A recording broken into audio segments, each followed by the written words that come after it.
The Museum of Florida History is the state museum, and it's about the people of Florida. So the artifacts, the items that we have, we think help tell the story of the culture of the different time periods.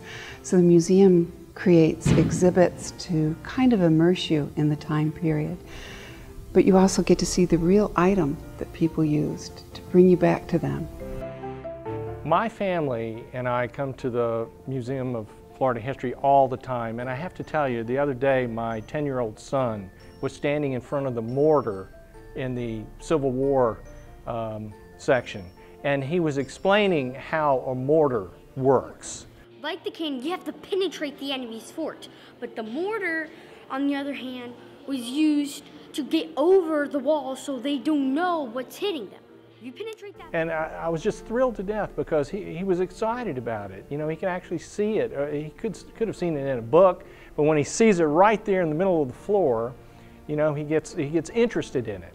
Not everyone learns well from textbooks, so I think everyone should take advantages of museums who need that visual help to learn history. Every time I come here, it's almost like a brand new experience. I did not know that the hollowed out canoe, they burned down in order to fell the tree. I just assumed they would have cut it down. I don't know what with. So that was an interesting piece of information I had not known before, even as many times as I've been here. To have a personal experience and connection with an item is part of a learning tool. We use a lot of different learning modes in order to create an experience for you. It's not the same as having the true moment in time, historic, but we use your senses, including even a little bit taste and smells, a little bit. It just helps create a better memory and therefore a better experience.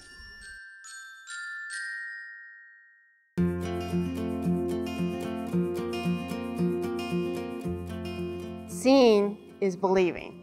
So when you come to the museum, you actually get to see some of these things in person, even hands-on. We have hands-on activities, we have things that you can read, we have things that you can get on and look and experience. There's a whole wide range of things that we have that will engage the visitor when they come.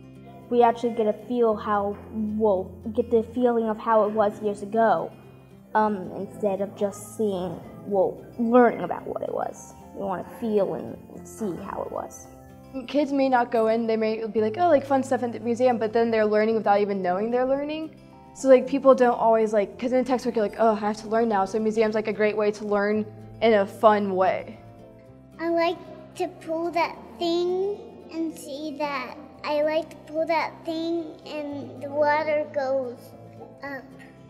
I was so freaked out because it was so crazy. Well, we want to engage a visitor to learn about Florida history, really to help them understand their own culture, and also to promote an awareness of what Florida has gone through, the people of Florida, and what they've become.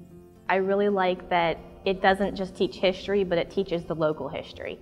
We get to learn about the native tribes that are in the area, and even just to see the mastodon, to know that that was found here in Wakulla Springs, so close. It's exciting, and you know, you can see how the history applies to us. We get a lot of comments about that people had no idea how much history there is in Florida. I would definitely invite my friends and family. Yeah, it was definitely. We've actually wanted to come, and then they had the event, and it was perfect for us to come. So, been wanting to. Good way to reach out to people. Yeah. I love the museum.